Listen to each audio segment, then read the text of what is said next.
Alors, Positive Education Festival 2022 à Saint-Étienne. Pourquoi 2022 ? Parce que ça fait un moment que je bosse sur ce montage. J'ai eu plusieurs soucis, ordi volé, bugs sur le logiciel. Mais j'ai persévéré parce que déjà c'est le premier live tour de la chaîne. J'en suis hyper fier. Et deuxièmement parce que c'est mon festival préféré, le Positive Education. Ça se passe à Saint-Étienne depuis 5-6 ans. C'est un festival de musique électronique. Au départ assez indus, aujourd'hui plus large, indus, bass, techno, mental, house, plein de choses cool et surtout c'est hyper défricheur, c'est hyper bien sélectionné. Chaque année il y a plein de nouveautés, on prend plein de claques et il y a beaucoup de live. Alors ça reste des lives assez simples. Donc l'objet de cette vidéo, ça va pas être de parler de setup mix puisque les lives en musique électronique sont souvent des stéréos en fait, en tout cas pour ce festival-là. Et les DJ sets, on n'en voit que de la stéréo. Donc on va pas parler setup de mixage, on va parler surtout système son, sonorisation. On va voir comment en fait on sonorise un festival de musique électronique dans un warehouse. Donc c'est Fred qui va nous guider sur les 4 scènes du Positive Education Festival. Tout équipé en L acoustique, ça se passe donc à Saint-Étienne en novembre 2022. Et dans la vidéo, on fait mention de nouveaux locaux qui arriveront sur l'édition précédente. Et c'est bien le cas, alors il y aura encore les anciens locaux, contrairement à ce qui est dit dans la vidéo, mais il y aura l'ajout de nouveaux locaux, de nouveaux lieux pour les concerts jour sur la prochaine édition. Je vous laisse plus d'infos avec le lien du festival en description. Avant que je vous laisse, j'en profite pour faire la promo de mes services de mastering. Toutes les musiques que vous allez écouter dans cette vidéo ont été masterisées par moi puisqu'elles sont issues de l'EP de Kain Mochi. C'est un duo d'artistes qui s'est produit au Positive Education Festival et j'ai eu le plaisir de masteriser leur EP qui est sorti peu de temps après le festival. Donc si vous voulez faire appel à mes services en mastering, n'hésitez pas, contactez-moi par email, par DM sur Insta ou sur la plateforme Soundbetter. Voilà, sans plus attendre, je vous laisse donc avec le premier live tour de la chaîne, Positive Education Festival 2022 à Saint-Étienne. C'est parti. Salut Fred. Salut, enchanté. Merci de me recevoir. Tu es ingé système. Alors, je ne suis pas ingénieur, non. Technicien système. Exactement. Système, je fais plein d'autres choses. Je fais pas que du système. Je fais beaucoup d'accueil en festival, que ce soit en retour, en face, en plateau, sur des concerts, sur de l'événementiel également, plein de choses différentes. Alors pour le coup, ouais, sur le festival, je suis sur cette scène, je suis responsable de sonorisation, voilà, que je fais depuis maintenant, je ne sais plus, 4-5 ans, un truc comme ça. Okay. Voilà. Donc on est au Positive Education Festival, en salle 1, et moi je voulais te proposer un petit tour des salles pour voir un peu les différents systèmes utilisés. Est-ce qu'on peut commencer du coup par cette salle ? Bah allons-y, avec plaisir.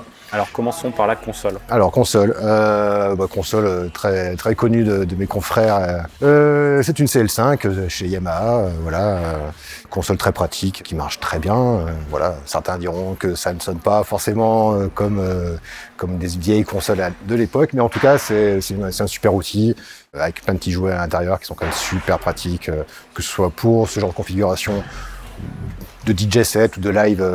Donc une config assez simple au final parce qu'il y a quelques lives. Il y a quelques lives et DJ set, mais il n'y a rien en multipiste en fait. Cette année, j'ai rien du tout en multipiste. Les lives sont juste des stéréos en fait. C'est que du gauche-droite qui m'arrive. Ouais. Donc c'est plutôt, on est plus dans une approche d'optimisation, de la sonorisation du système. On est dans un lieu très compliqué. On n'est pas vraiment sur le mix, on est plus vraiment sur l'optimisation pour que essayer d'avoir un rendu le mieux avec ce lieu qui est vraiment pas simple. Ouais, voilà. Donc là on le voit, on est en fait dans un vieux hangar. Ouais, c'est un vieux hangar qui fait 150 mètres de long par 14 de large. Donc voilà, avec bien sûr aucun traitement acoustique et beaucoup de derrière tout le long. Donc on a une belle réverb. On a une belle réverb, on a beaucoup de vitres qui se mettent en résonance dans le grave. Donc c'est vraiment pas simple à gérer, quoi. Alors ça a été géré quand même avec un peu de... Ouais, ça fait quelque chose le TAPS comme ça? Alors le TAPS en fait ça fait pas grand chose, ça empêche pas les vitres de vibrer. Par contre, j'ai quand même toujours ressenti que ça cache un peu le son des vitres qui résonnent, qui vibrent. Donc ça a quand même son intérêt, c'est-à-dire qu'on est quand même un peu moins pollué par le bruit des vitres. Voilà. Okay. Mais en tout cas, c'est pas un cadeau. Voilà, soyons clairs. Donc une très longue réverb, voilà. Voilà, le lieu est vraiment pas fait pour ça, mais c'est ce qui est chouette aussi, c'est d'avoir un défi quoi, dans le truc, quoi, d'arriver à faire un truc chouette avec quelque chose qui est pas simple. Voilà. Ok, on va aller checker les boîtes? Allez, allons-y. C'est parti, vas-y.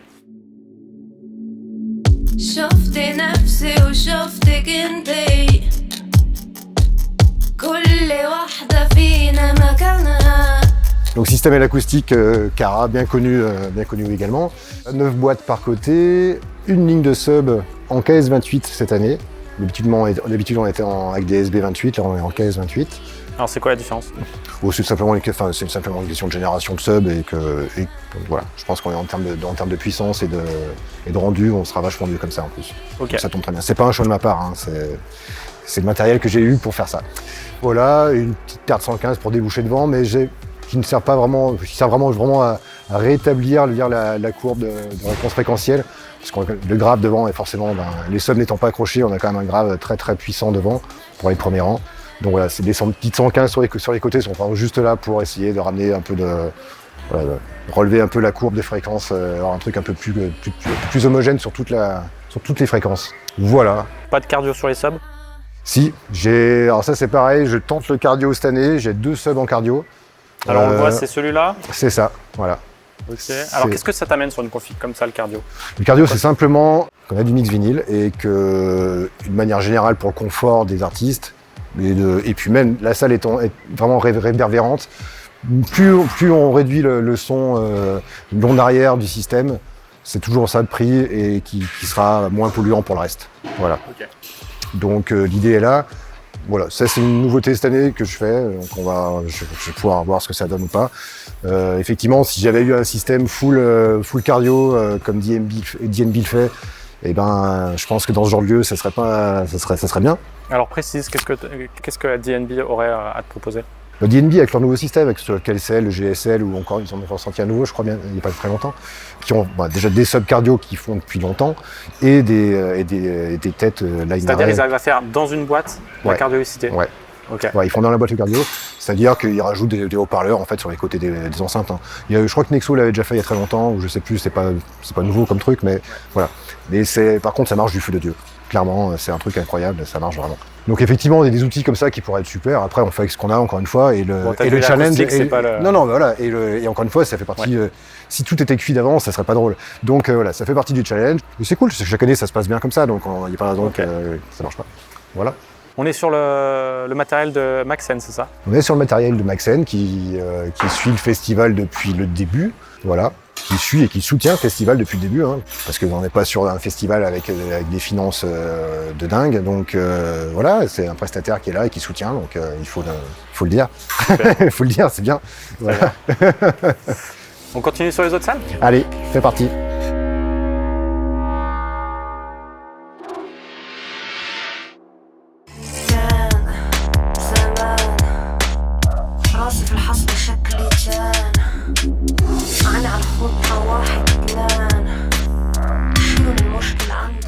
Donc nous voilà en scène 3, et encore un petit système d'acoustique, de toute façon ça sera tout en acoustique dans toutes les salles qu'on va pouvoir voir.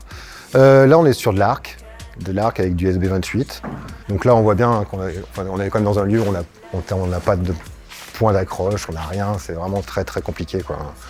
C'est un lieu nu, pas du tout fait pour ça à la base. Ce qui explique des configs un peu à l'ancienne, mais qui marchent très bien quoi. Donc du coup fondamentalement différent, parce que là vous avez stacké donc des boîtes en point source, c'est ça? Ouais. Alors que là on était sur un système line array juste avant. Ouais. Quels avantages et quels défauts tu as sur un système comme ça par rapport au line array?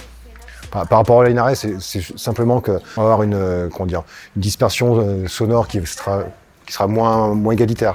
Là forcément quand on sera en devant de scène, on aura vachement plus de son et l'aigu même le reste aura vachement plus de mal à porter au fond de salle.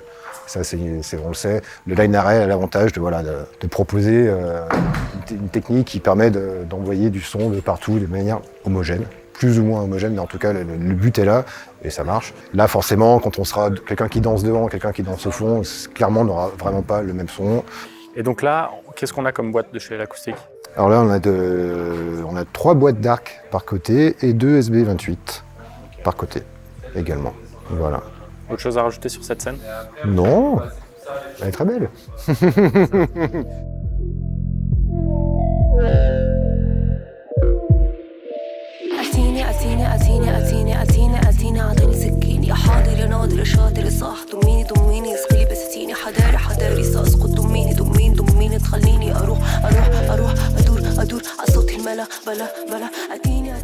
Magnifique.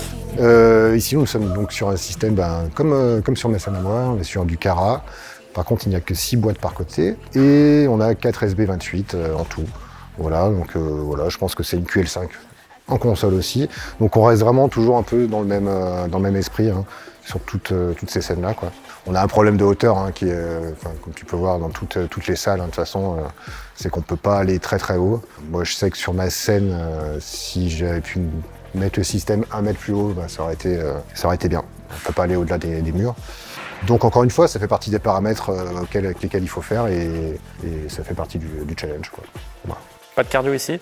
Pas de cardio ici, de toute façon il n'y a que 4 subs, donc le cardio il se fait avec 3 subs chez l'acoustique, c'est un pour 2, donc pas de cardio. Est-ce qu'on fait la 4e scène? Alors, ouais, elle est où? Elle est où?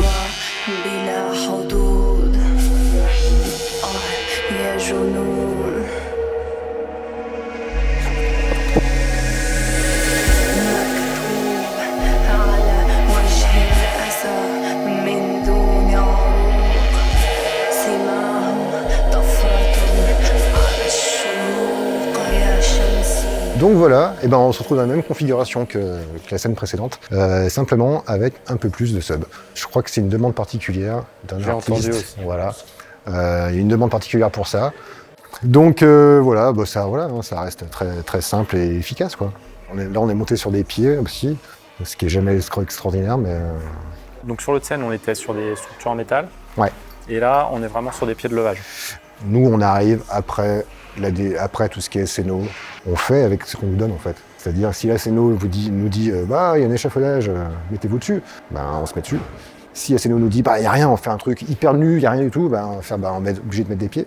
On a des beaux IPN ici, mais le problème c'est que ça date de très vieux et que personne ne veut s'engager sur la charge que ça peut supporter. Donc on est obligé de faire par nos propres moyens, donc là c'est les pieds, voilà.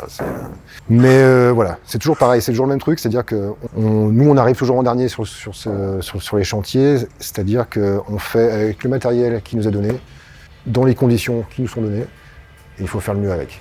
Après, c'est pas nous qui décidons d'être sur pied, d'être sur moteur, d'être sur machin, ça c'est complètement en dehors de nos prérogatives, on va dire, nous on est vraiment juste là pour faire le maximum avec ce qu'on a. Donc effectivement, des fois ce ne sont pas les meilleures solutions, mais il faut arriver à faire un truc avec, et voilà. Et on le fait avec le sourire surtout. Bon, l'année prochaine, vous aurez peut-être une salle avec plus de hauteur? De toute façon, on change de lieu l'année prochaine. Voilà. C'est ça le truc. Alors j'ai eu que quelques échos des nouveaux lieux, mais je ne connais pas.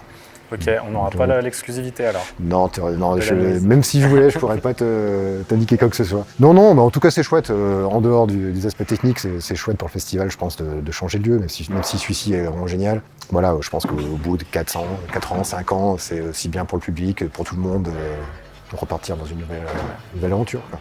Voilà. Je remercie tous les gens du festival de se donner autant pour ce truc-là, et aux tout petits et tous les bénévoles qui sont là aussi, et tous les gens qui filent la main dans cet esprit qui est cool. Voilà. Merci Fred, bon festival. Merci à toi Victor. Salut.